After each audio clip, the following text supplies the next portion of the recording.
अमित शाह बोल रहे मैं रिजर्वेशन को ख़त्म कर दूंगा। अमित शाह साहब, आप मलक पे हार रहे हैं, पहले यहाँ आके देख लो कितना गड़े में आप पहुंचा दिया बलाला आपको। मोदी के दो यार ओवैसी और केसीआर, राहुल गांधी, हम छिछोरे, हमारे मुंह को नहीं लगना था तो हमारे मुंह को नहीं लगना था।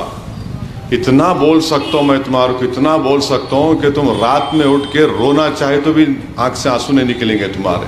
राहुल के दो प्यार, एक इटली और एक मोदी। अब राहुल ये बताओ, अमेठी तुम्हारी सहेली क्यों नहीं है? और उसका जिम्मेदार कांग्रेस की हथेली है या इसमें कोई पहेली है? मियाँ, ये उम्र नहीं है दीवारा कूदने की, समझ जाओ।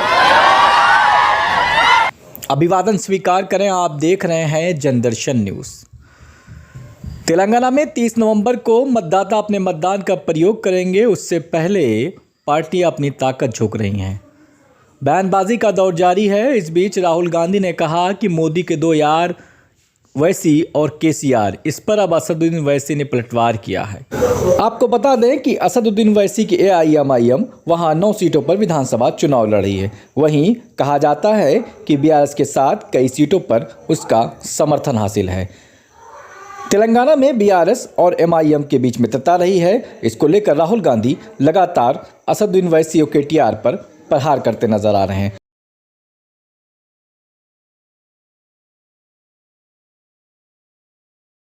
जो पाकिस्तान के आए हुए टेररिस्ट ने हमारे बहादुर सिपाहियों को गोली मारकर उनकी जान ले ली, मैं उसकी मजम्मत करता हूं और अपनी जानिब से उन मरने वाले ख़ानदानों को ताज़ियत पेश करता हूं, जिसमें शुभमन गुप्ता साहब हैं, captain Shubman Gupta, captain MV प्रंजाल, हवलदार अब्दुल मजीद, लांस नायक संजय बिष्ट और पैराट्रूपर संजय लौर हैं, जिनको पाकिस्तान के दहशतगर्दों ने राजौरी में इनकी जान ले ली।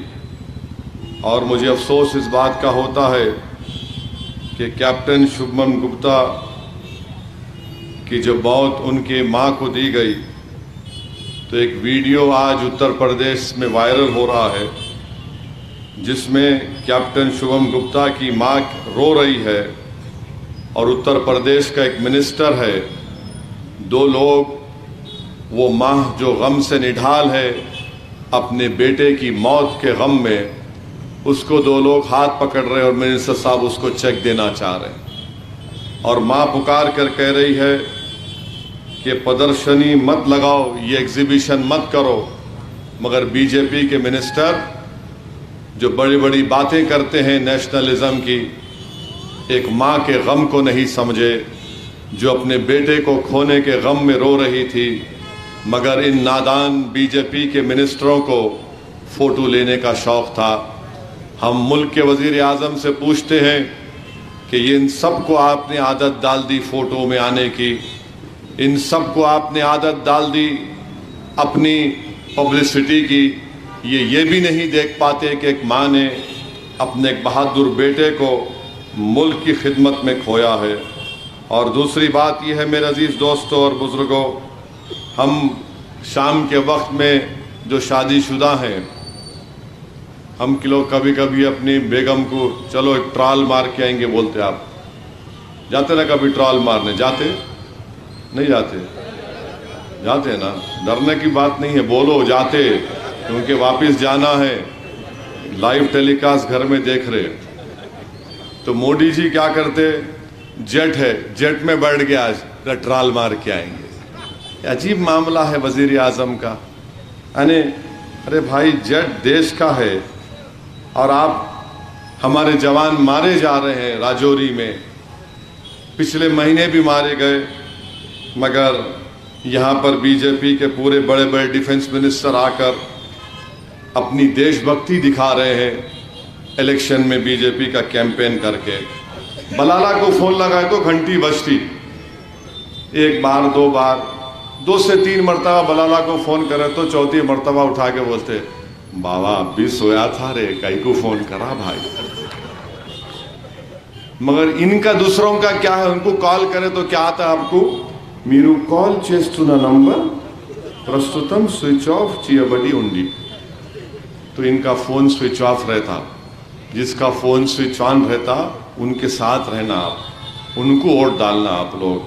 हर वक्त में, बुरे वक्त में मजलिस अवाम के दरमियान में रहती, और जो खिदमत अहमद बलाला और मजलिस के अरकान ने कोविड के दौरान की, वो काबिल मुबारकबाद भी है, काबिल क़दर भी है। और मुझे यकीन है कि अल्लाह सुब्हाना व तआला आप तमाम की खिदमत को कबूल भी करेगा और उसका अजर दीन और दुनिया में आपको अता करेगा। जो लोग फ़ोन बंद करके बैठ गए थे, आज बड़े बड़े दावे कर रहे हैं खिदमत करने का। जिनको मलक पेट की एक रोड के बारे में नहीं मालूम, आज वो आकर मजलिस इत्तेहादुल मुस्लिमीन पर उंगलियां उठा रहे हैं। मुझे यकीन है कि मलक पेट की पूरी आवाम, चाहे किसी मज़हब से उनका ताल्लुक़ हो, वो अहमद बलाला और आप लोगों की मजलिस के ज़िम्मेदारों की खिदमत को उन्होंने देखा है, और मुझे यकीन है कि वो खिदमत करने वालों का साथ देंगे। आज हम ये भी देख रहे हैं कि बीजेपी के एक उत्तर प्रदेश के चीफ मिनिस्टर आए, हमेशा पेटेंट डायलॉग है इसका। हम बोलते हैदराबाद में खट्टे डायलॉग है, मियाँ खादर खां के कुछ आता ही नहीं उसको, आते कि हम नाम बदल देंगे। अरे भाई, यह नाम नहीं बदल सकते, यहाँ पे नाम नहीं बदल सकते। आपका ख्वाब ही रहेगा इंशाअल्लाह ताला। अमित शाह बोल रहे मैं रिजर्वेशन को ख़त्म कर दूंगा। अमित शाह साहब, आप मलक पेट हार रहे हैं, पहले यहाँ आके देख लो कितना गड़े में आप पहुँचा दिया बलाला आपको। नाम बदल देंगे, रिजर्वेशन नहीं देंगे। अच्छा, फिर दूसरी बात यह है कि राहुल गांधी माशाल्लाह हमारे पीछे पड़ गए। याद रखो, आप जिसके घर में कोई नहीं रहता ना, उन्हें सबको लपेट लेता, जो दिखा लपेट लेता उसको।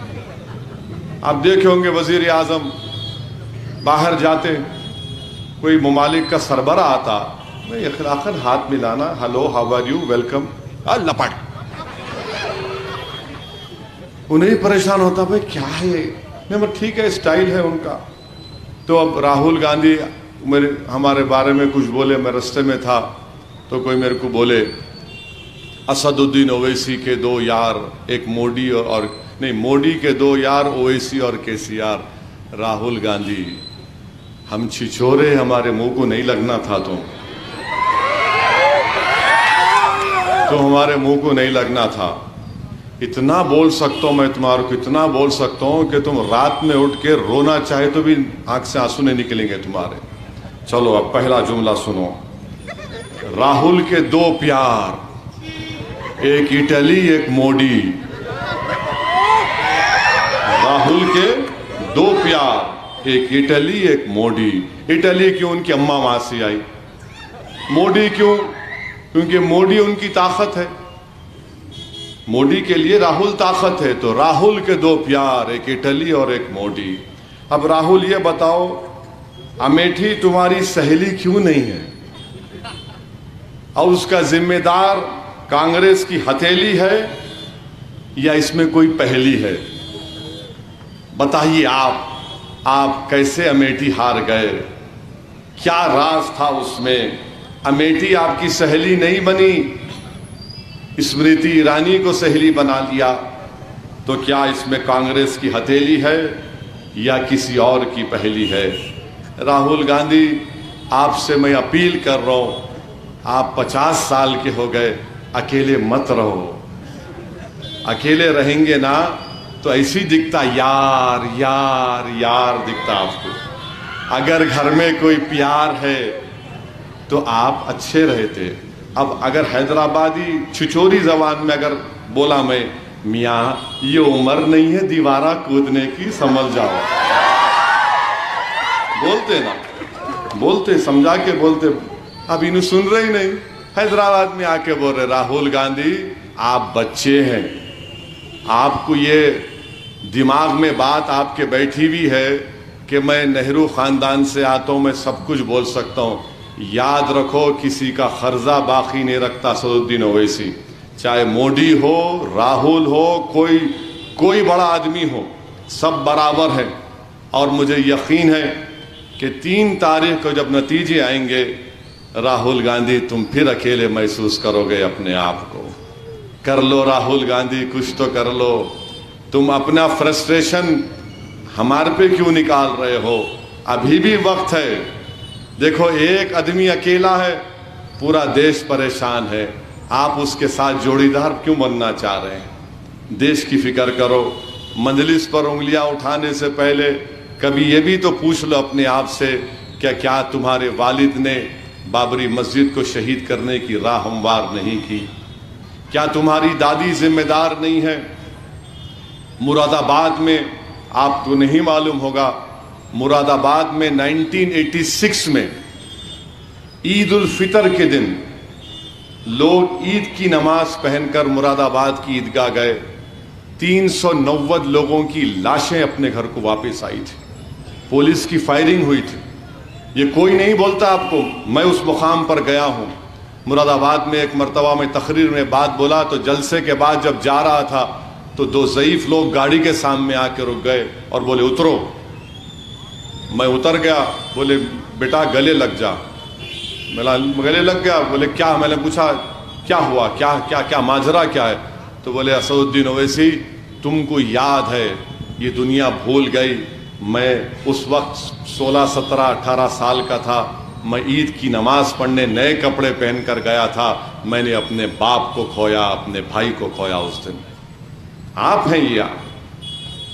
आप बताओ, ये आपका हाथ का पंजा जो है, इस हाथ का पंजा साफ नहीं है राहुल गांधी। बहुत इस तुम्हारे इस हाथ के पंजे ने बहुत से उनकी जिंदगी बर्बाद की। 1990 का फसाद हैदराबाद का भी हमको याद है। तुमने चिन्ना रेड्डी को हटाने के लिए हिंदू मुसलमान का फसाद कराया और मजलिस ने 9.5 साल में ना तेलंगाना में फसाद होने दिया, ना हैदराबाद में होने दिया, ना बलाला ने मलकपेट में हिंदू मुस्लिम के झगड़ों को बर्दाश्त किया। ये माहौल आपको बरकरार रखना है। कांग्रेस